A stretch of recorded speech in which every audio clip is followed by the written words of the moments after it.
This session, before lunch, we have one final speaker, Sophie Weeks, who's going to talk about collaboration for science communication.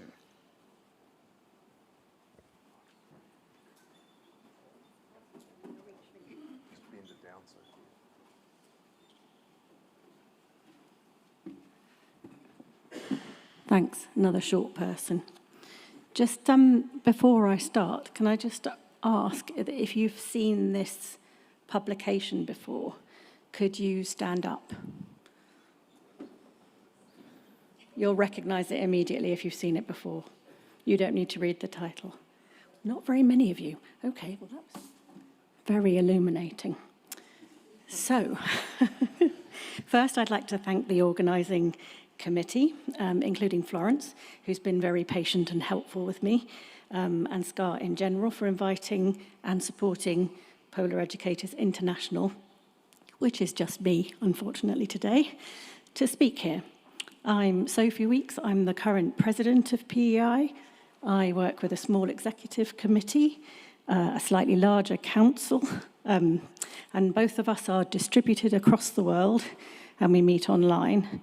We have many global advisors, many individual members, many of whom are polar researchers, and some of whom are community leaders.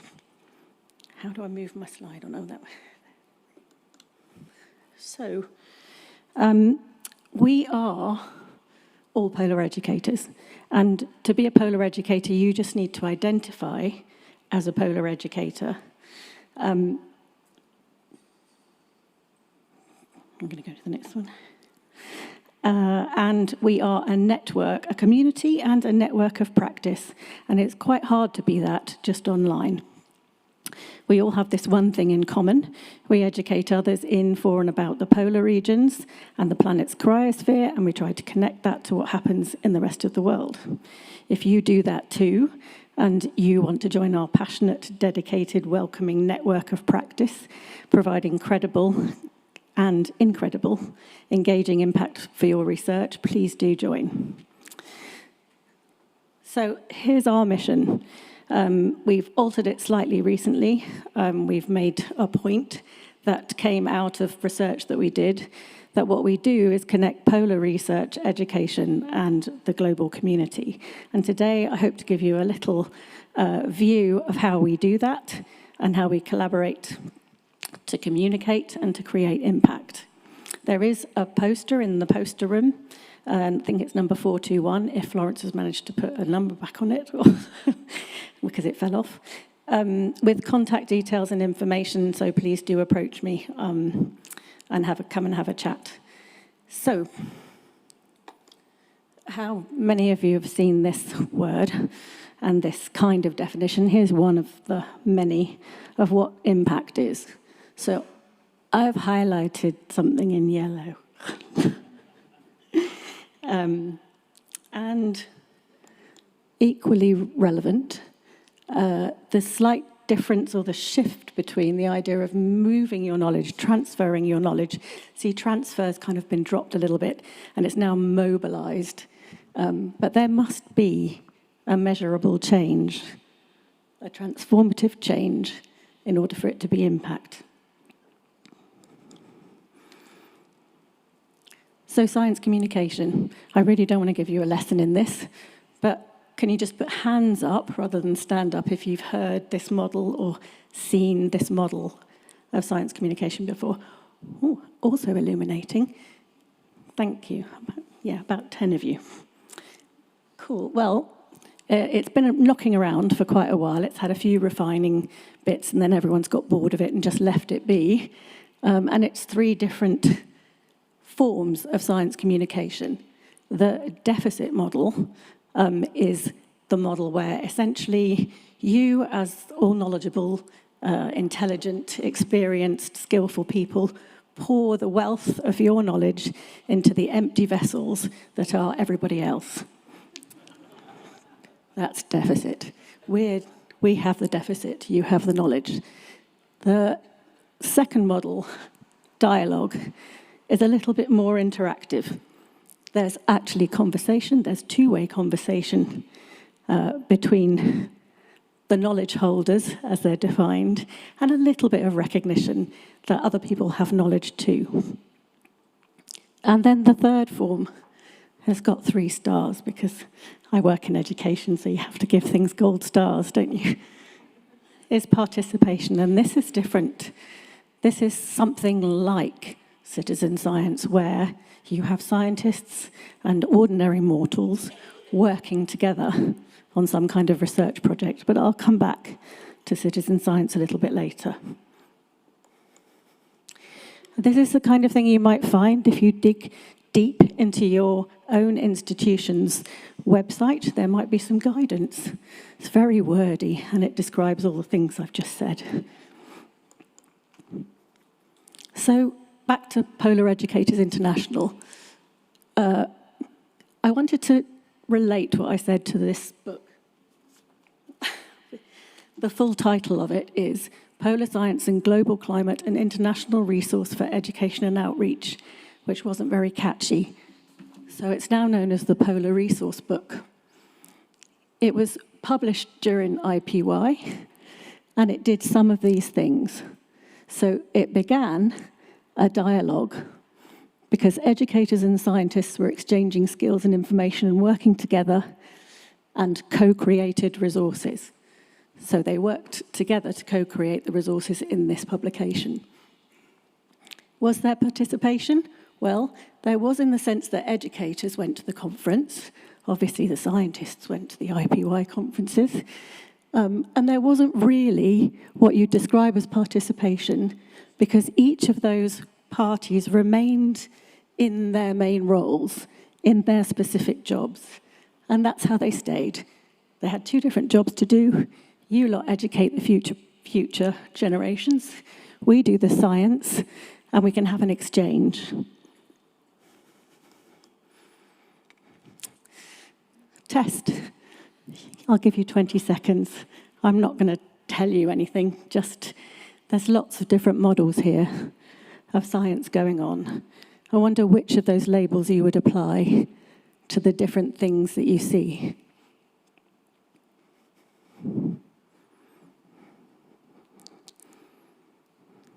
Hopefully you've seen some different examples, not just one.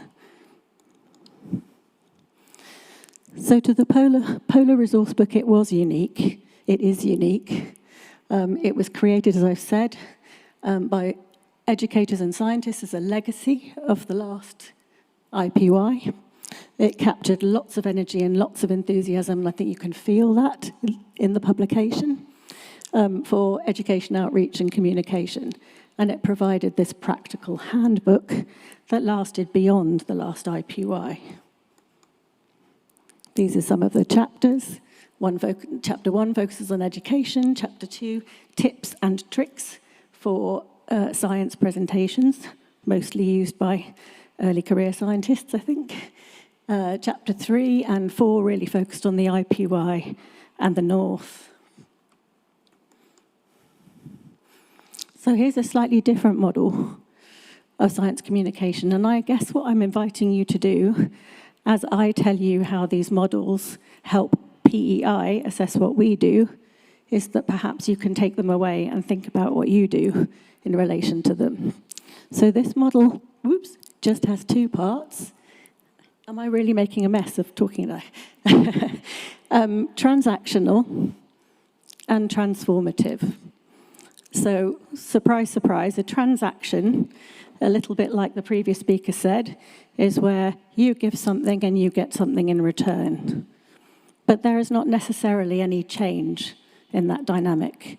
There's not necessarily any impact, any measurable change.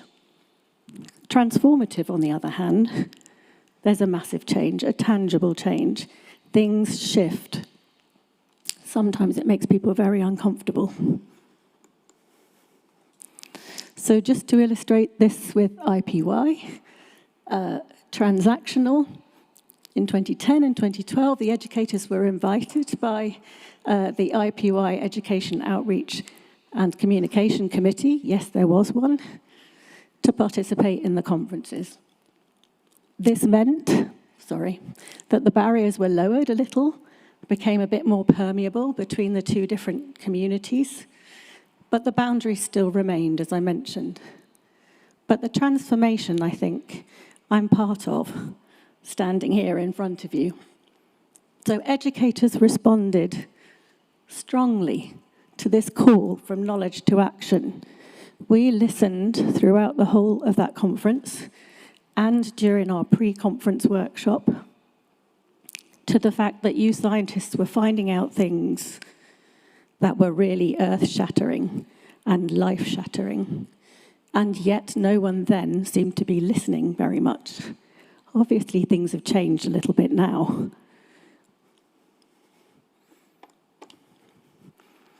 Here's an example of something that was transformative that I did. I didn't know really what I was doing in those days. This was before the PEI network existed to support and encourage me. This is the Cool Club. They look very mean, don't they? They weren't really. But what this is all about was I was setting up, having met numerous polar researchers at the photocopier at the Scott Polar Research Institute, where I was based. I met many of them that told amazing stories, extraordinary stories, and that was about their methodologies as well as their data. So I organised this club so that young people could have close encounters with polar researchers. They came back and back. So I started to see the same faces in the children coming back each holiday to come and have another close encounter with another polar researcher. And I thought, this is interesting. They're building up a knowledge, and there's a sense of loyalty towards understanding what these researchers are doing. And finally, a third model, a little bit more refined.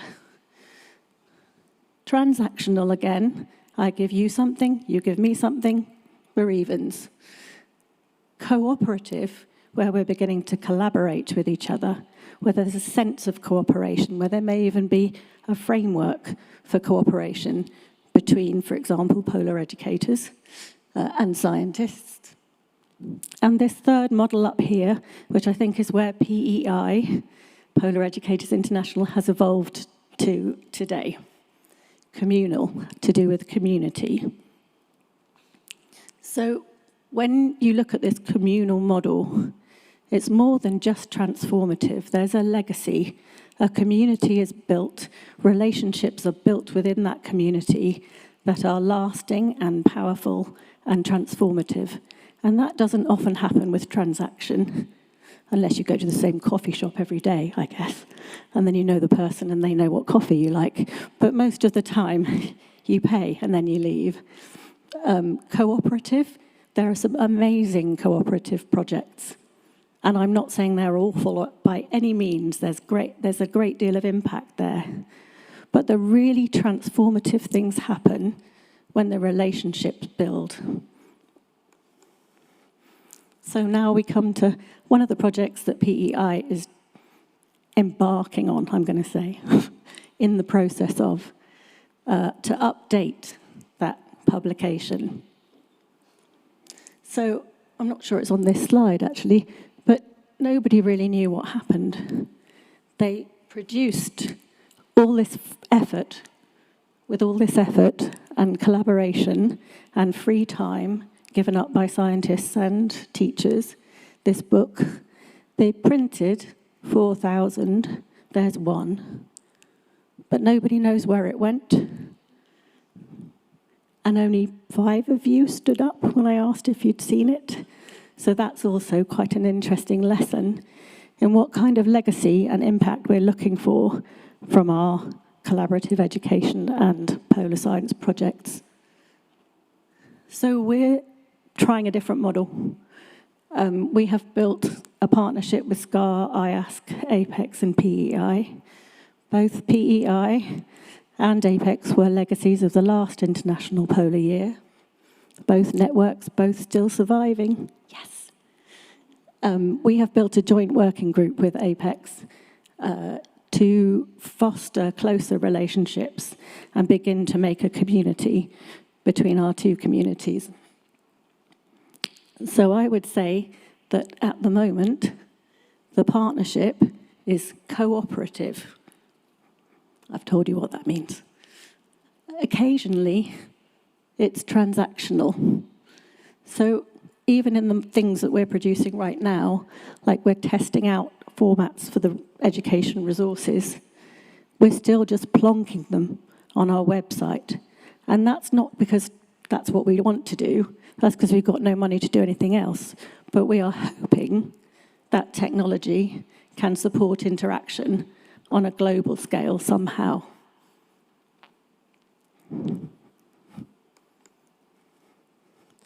This is another thing that we've become involved with. We have been invited, maybe we put our foot in the door a little bit, to be part of the ICARP4 process. We even managed to secure one of the research priority themes, though it might not last, preparing present and future generations with education outreach and communication. And we're lobbying hard to keep that connection that was forged in the last IPY. I'd say it was cooperative at the moment, but we would like it to be communal. We would like those relationships to be more meaningful. We have been given a little bit of funding to do a feasibility study, looking at the idea of educators being more closely connected with the ICARP4 conference in 2025 to build on that process of us feeding in. Question mark, question mark. So we're going to try and collect some hard evidence in our spare time to feed back to IASC about the idea of impact and transformative impact in communities. And we've also, again, possibly we put our foot in the door a little bit, became part of the Arctic Science Ministerial. Obviously, that's a kind of crazy thing at the moment. So first of all, we didn't know what on earth an Arctic Science Ministerial was. And it took quite a while to figure out. It's just a meeting that happens with policy advisors from the nations with an interest in Arctic research and the future of it. And usually all the work's done beforehand, and then they just rock up and sign something, take a lot of photos, and go home again. And theoretically, what they sign will have an impact on the money you guys get for your research. Toe in the door, we actually managed to get a theme, strengthen, that includes capacity building, education, outreach and communication. I'd say that was cooperative as well. But we started something that came out of that process when we began to talk to Indigenous... Do I have to stop? Oh, have I? Okay. Who wants lunch? Who's happy to just listen to the very tail end? Oh, look, so nobody. That's okay. Well, please come and find out more from me. I'll whip through them, but essentially, my question to you was, in your own institutions, in your own organisations, in the relationships within your partnerships, whether you're an early career researcher in a research relationship with a PEI, or you're in a relationship with other communities, which thing is going on in your community? Thanks.